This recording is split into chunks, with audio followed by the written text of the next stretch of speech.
Hello everyone.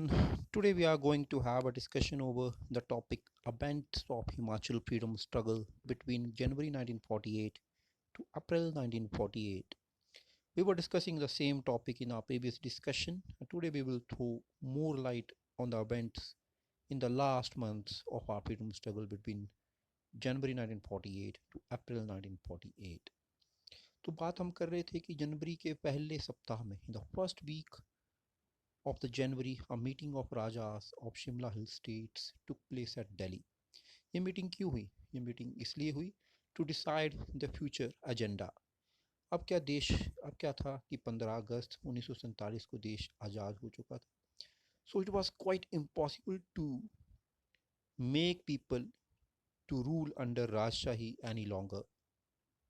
अब लोगों को ज़्यादा दिनों तक राजशाही के अंडर रखना इम्पॉसिबल था। It was quite impossible to make them to live under monarchy. तो number one thing was that. Number two, आसपास की जो रियासत आसपास की जो स्टेट्स थी, जैसे कि ईस्ट पंजाब, जैसे कि यूनाइटेड प्रोविंसेस जो कि आज का उत्तराखंड और उत्तर प्रदेश है, वहाँ से आवाज़ें उठ रही थी for the merger of the Pahari states of this region with these states. वहाँ से आवाज़ें उठ रही थी।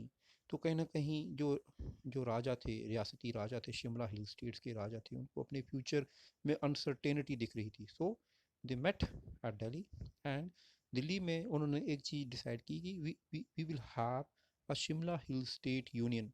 शिमला हिल स्टेट्स यूनियन का नाम पे हम सब मर्ज होंगे। और उसके लिए उन्होंने क्या किया? उन्होंने 26 जनवरी से लेके 28 जनवरी 1948 के बीच में एक कॉन्फ्रेंस को रखने का डिसीजन लिया। And this conference was to be taken place at Solan. Solan में उन्होंने ये डिसाइड किया कि we will have a conference. और उसमें उन्होंने प्रजामंडल्स के जितने भी रिप्रेजेंटेटिव्स थे उनको बुलाया। उन्होंने ये भी संदेशा भिजवाया कि the representatives should be 1,000 population के ऊपर एक रिप्रेजेंटेटिव होना चाहिए प्रजामंडल्स का। And they have to reach Solan between 26 to 28 January 1948। And this was, और ये उनकी तरफ से, ये राजाओं की तरफ से, this was the inaugural session of the constituent making assembly. This was the inaugural session of the Constituent Making Assembly, जिसमें कि representatives of rajas as well as raja भी है, राजाओं के रिप्रेजेंटेटिव्स थे और प्रजामंडल्स के रिप्रेजेंटेटिव्स थे। वहाँ पे वो मिलने वाले थे। What as we have discussed in our previous discussion, दो गुट हो चुके थे इस time. Doctor Y S Parmar and Pandit Padam Dev were not invited in this group. This group was totally led by Bhagmal Sota group. जो प्रजामंडल्स के लीडर्स थे उनको लीड कर रहे थे भागमल सोटा, सत्यदेव बुशहरी और अन्य उनके जो साथी थे, अन्य लीडर्स थे, वो इस ग्रुप को लीड कर रहे थे। एंड फ्रॉम राजाओं की तरफ से कौन थे? राजा थे। राजा का नाम था राजा दुर्गा सिंह और भाग भगत भगत या भागट, यू कैन से भागट रियासत। वहाँ के वो राजा थे, वो इस राजाओं की तरफ से लीड कर रहे थे। और इसी बैठक में एक नेगोशिएशन कमेटी का गठन होता है। इस नेगोशिएशन कमेटी का काम ये था to negotiate with the nearby hilly रियासत। उनको इस यूनियन में मर्ज होने के लिए उनको राजी करना था। तो क्या होता है कि सोलन कॉन्फ्रेंस में क्या निकल के आता है? हिमाचल प्रदेश नाम का एक यूनियन निकल के आता है कि राजाओं और प्रजामंडल के जो लीडर्स थे उनके बीच में एक समन्वय, एक कॉम्प्रोमाइज़ बैठता है कि we will have a union of states and its name will be Himachal Pradesh. It will have its own constitution and then we will merge in the Indian union. तो ये डिसाइड होता है कहाँ पे? इस कॉन्फ्रेंस में। नो, 26 जनवरी को ये मीटिंग हो रही थी और एट द सेम टाइम 26 जनवरी 1948 को HHSSRC की मीटिंग भी हो रही थी। And this meeting was presided by doctor Y S Parmar at Shimla.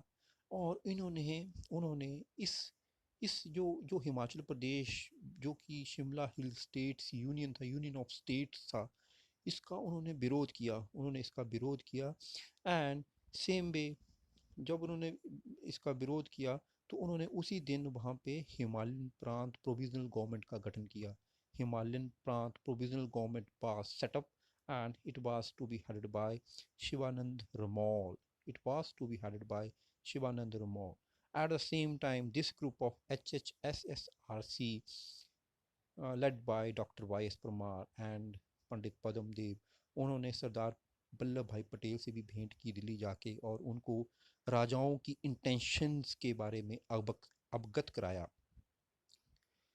Because जो सोलन कॉन्फ्रेंस में था, सोलन कॉन्फ्रेंस में क्या निकल के आया था कि सोलन कॉन्फ्रेंस में निकल के आया था कि स्टेट्स की एग्जिस्टेंस पूरी तरह ख़त्म नहीं हो रही थी। राजाओं का जो अस्तित्व था, it was not going to diminish.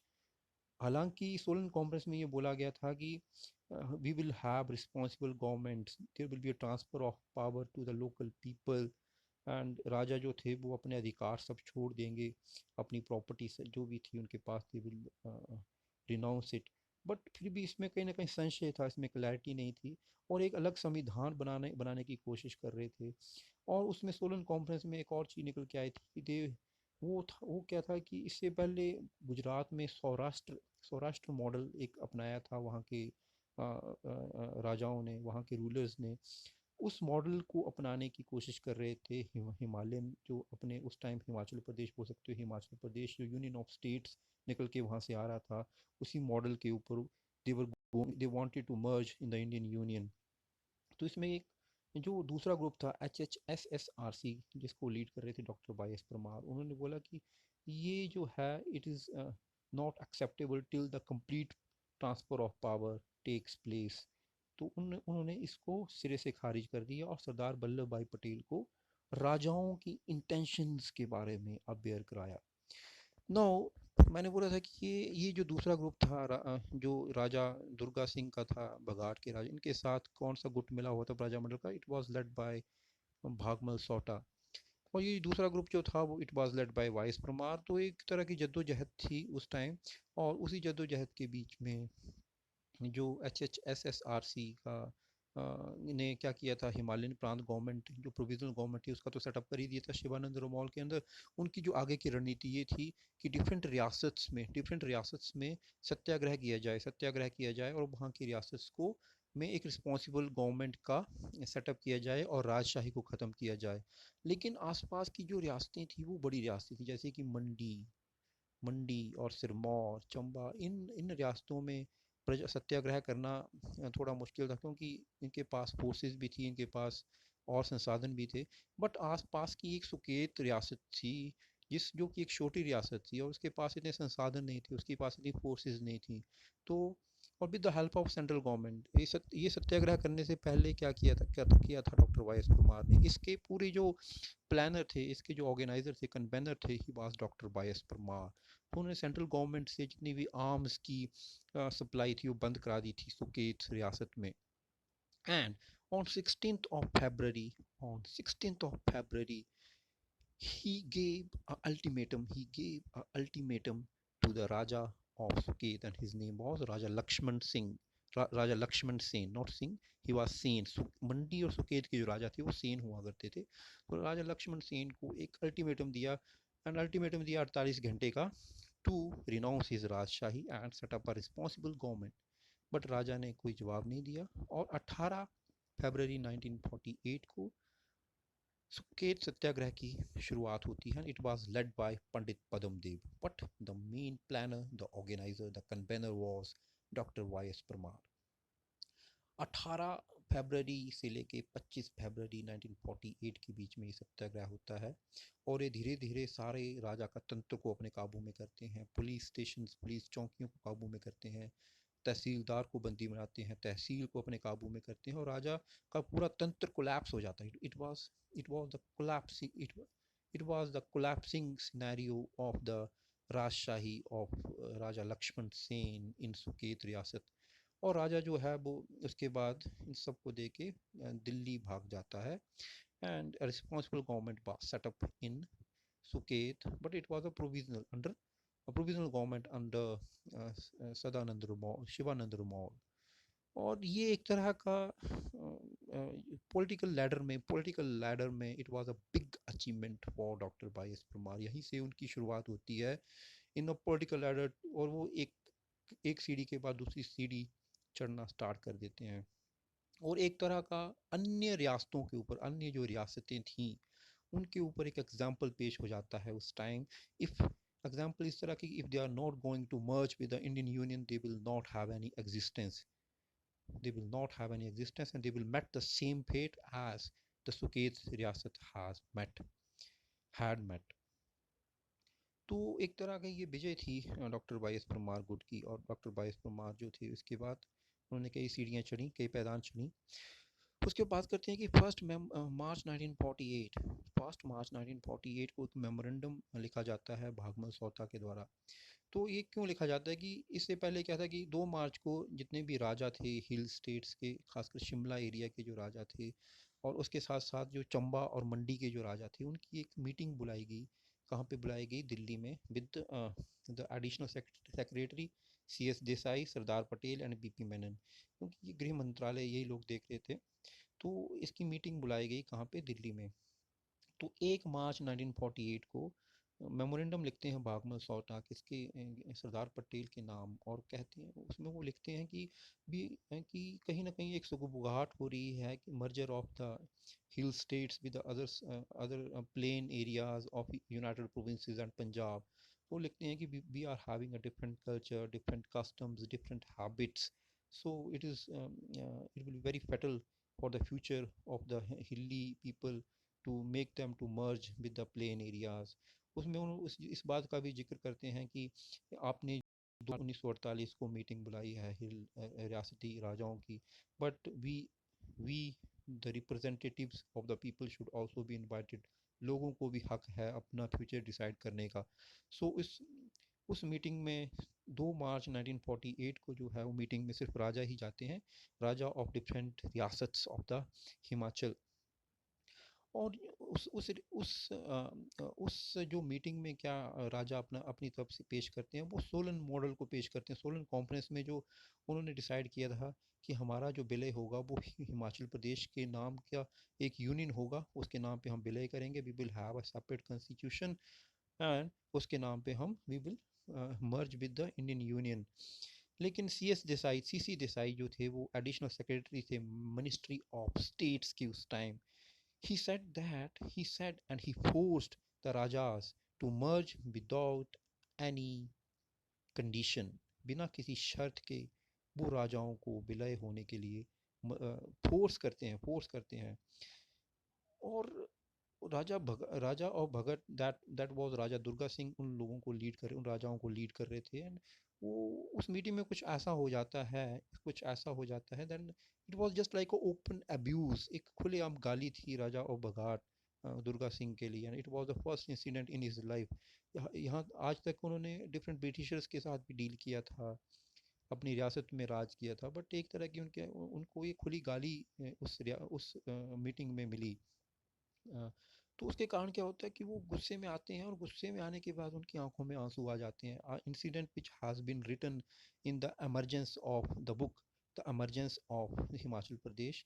उसमें लिखा है कि उनकी आंखों में आंसू आते हैं, और जो आंखों में आंसू थे वो गुस्से के आंसू थे। और उन आंसुओं के साथ ही लेफ्ट दैट मीटिंग।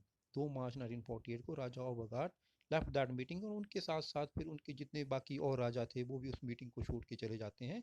और एक कंप्रोमाइज़ नहीं बैठ पाता है the central ministry of India and राजाओं के बीच में।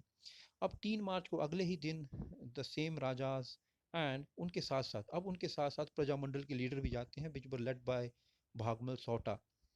वो जाते हैं और सेम मिनिस्ट्री ऑफ स्टेट्स जिसके जो मिनिस्टर थे वो थे सरदार वल्लभ भाई पटेल एंड सी देसाई जो एडिशनल सेक्रेटरी थे, और बीपी मेनन के साथ मिलते हैं 3 मार्च 1948 को। और फिर वो वहाँ पे अगेन सोलन कॉन्फ्रेंस में जो डिसाइड हुआ था, एक तरह का उसमें क्या था, मेन ये था सोलन कॉन्फ्रेंस में कि एक कॉन्स्टिट्यूशन होगा एंड रिस्पॉन्सिबल गवर्नमेंट होगी which is to be decided by people, but उसके साथ साथ राजाओं का भी रिप्रेजेंटेशन होगा। राजशाही पूरी तरह ख़त्म नहीं हो रही थी। और उन्होंने बोला कि we will merge on the name of Himachal Pradesh, एक यूनियन ऑफ स्टेट्स होगा। तो उसके ऊपर जो अब उस दिन 3 मार्च को क्या हुआ, 3 मार्च को सरदार वल्लभ भाई पटेल ने एक चीज़ डिसाइड की, yes we will have a council, this area is going to be administered by chief commissioner. उन्होंने उसी दिन डिसाइड कर दिया कि जो शिमला की हिल स्टेट्स का जो रीजन है, this will be administered by a chief commissioner, this will be a chief commissioner province, but he will have a council, उसकी एक काउंसिल होगी, एंड उसके काउंसिल्स के मेंबर होंगे राजा, उसके काउंसिल्स के मेंबर राजा भी होंगे, लोकल लोगों के रिप्रेजेंटेशन भी होगा उसमें, कुछ एक मेंबर्स जो होंगे वो चुने हुए होंगे, और कुछ एक मेंबर जो होंगे वो राजा भी होंगे। और उसी शर्त के ऊपर the rajas were now compromising, and they were ready to sign the merger document. They were ready to sign the merger document, and it was the day of 3rd March 1948. और वो मर्जर डॉक्यूमेंट कब sign करते हैं, तो the merger document was sign on the day of 8th March 1948, जिसमें क्या होता है, 27 Shimla hill state sign merger document, formation of Himachal Pradesh as chief commissioners province declared, ये होता है 8 मार्च को। अब 9 मार्च को क्या होता है कि HHSSRC की अगेन एक मीटिंग होती है, and they welcomed this move but propose the name Himalayan प्रांत। अब जो डॉक्टर वाई एस परमार का जो गुट था, वो क्या कर रहा था कि इसका जो नाम रखा गया था हिमाचल प्रदेश, उसको वो विरोध कर रहे थे, and this suggested a name Himalayan Prant, but Sardar Patel totally opposed it, and he उन्होंने बोला कि इनका जो नाम चुना गया है हिमाचल प्रदेश, इसी नाम से ये चीफ कमिश्नर प्रोविंस होगा। और उसी दिन 9 मार्च को क्या होता है कि leaders of the Panjauta movement were freed. Leaders कौन कौन से थे, वैद्य सूरज सिंह, बस्ती राम एंड चेतराम वर्मा ऑफ सिरमौर, जो कि पंजौता मूवमेंट में 1943 से कैद थे राजा ऑफ सिरमौर की जेल में, उनको 9 मार्च 1948 को रिहा कर दिया जाता है सिरमौर में। यहाँ पे अगर हम आगे की बात करते हैं, 9 मार्च के बाद क्या होता है, 14 मार्च को 1948 में क्या होता है, मंडी और सुकेत के राजा जो हैं वो मर्जर डॉक्यूमेंट साइन करते हैं। राजा जोगिंदर सेन थे मंडी के, वो पहले से ही तैयार थे, वो पहले से ही मर्जर डॉक्यूमेंट पे साइन करने के लिए तैयार थे। राजा ऑफ सुकेत भी साइन करते हैं, बट राजा ऑफ सुकेत जो बोलते हैं उस टाइम, एक बड़ी रोचक घटना है कि मेरे पास पहले कुछ तो होना चाहिए, मेरे पास अभी कुछ नहीं, बिकॉज एक सुकेत सत्याग्रह के दौरान रिस्पॉन्सिबल गवर्नमेंट सेटअप कर दी गई थी, सुकेत के राजा भाग के दिल्ली चले गए थे, तो उनके पास कुछ भी नहीं था। तो सुकेत के राजा एक शर्त रखते हैं गवर्नमेंट ऑफ इंडिया के पास, फर्स्ट ट्रांसफर द होल रियासत on my name, then I will sign the merger document. लेकिन फिर भी वो 14 मार्च को मर्जर डॉक्यूमेंट साइन करते हैं, and the raja name was Raja Lakshman Sen. Chamba के राजा, जो इनका नाम था राजा राजा लक्ष्मण सिंह, वो भी थोड़ी हिचकिचाहट करते हैं शुरुआत में साइन करने के लिए, but later on he also signed in the same month of March 1948। No, Sirmaur की बात आती है। सिरमौर में के जो राजा थे वो थे राजा राजेंद्र प्रकाश। राजा राजेंद्र प्रकाश, उन्होंने खूब पहले तो आनाकानी की साइन करने में, उन्होंने रैलियां निकाली अपने पक्ष में, अपने नारे लगवाए सिरमौर को एक अलग रियासत घोषित करने, एक अलग यूनियन घोषित करने के लिए, but later on he was also pressurised, and 22 मार्च को क्या होता है कि सेंट्रल मिनिस्ट्री के सेक्रेटरी आते हैं ईपी कृपलानी। 22 मार्च 1948 को वो नाहन की विजिट करते हैं, and his name was E P Kripalani, he was a secretary of in the ministry of finance. And वो अब 23 मार्च को under pressure Raja Rajendra Prakash sign the merger document, और उनका भी विलय हो जाता है इस हिमाचल प्रदेश के चीफ कमिश्नर प्रोविंस में। 15 अप्रैल की बात आती है। अब बात आती है 15 अप्रैल की। अब तक क्या होता है कि 30 ये छोटी मोटी रियासतें को मिला के अब 30 रियासतें हो गई थी, जिसमें कौन कौन सी रियासतें थी कि शिमला हिल स्टेट्स की रियासतें थी, चंबा था, मंडी था और सिरमौर था, और इसको मिला के 30 रियासतें, 30 princely states formed Himachal Pradesh. It was a chief commissioner province which was to be administered by chief commissioner now, and the first chief commissioner of Himachal Pradesh was N.C. Mehta. His deputy was P. E. Pendrell Moon. His name was E. Pendrell Moon. He was deputy Chief Commissioner of Himachal Pradesh. The day, the 15th April 1948, the area of Himachal Pradesh on that particular day was 27018, 27,018 square kilometer, and the population of Himachal was 9,35,000 on that particular day. The districts which were formed on the particular day was Mahasu, Mandi, Chamba and Sirmaur. Chamba और सिरमौर की boundaries के साथ कोई छेड़छाड़ नहीं हुई। महासू जो था, जो डिफरेंट रियासत थी शिमला की, शिमला हिल स्टेट्स की, उनको सबको कंसोलिडेट करके, उनको सबको इकट्ठा करके महासू डिस्ट्रिक्ट का फॉर्मेशन होता है। एंड मंडी के साथ सुकेत को जोड़ा जाता है। Mandi and Suket were merged and they were formed a single district, और सभी district they were under the deputy chief commissioners के अंडर वो सारे के सारे जिलों का गठन होता है। बट बिलासपुर की अगर हम बात करते हैं, बिलासपुर के राजा थे राजा आनंद चंद। उस time he was the same raja जिनके अंडर डांडरा मूवमेंट हुआ था। कहा जाता है कि बीपी मेनन जो कि उस टाइम सेक्रेटरी थे हमारे मिनिस्ट्री ऑफ स्टेट्स की, he has written about him that he was a very difficult person to deal with. He has written about Raja Anand Chand that he was very difficult person to deal with.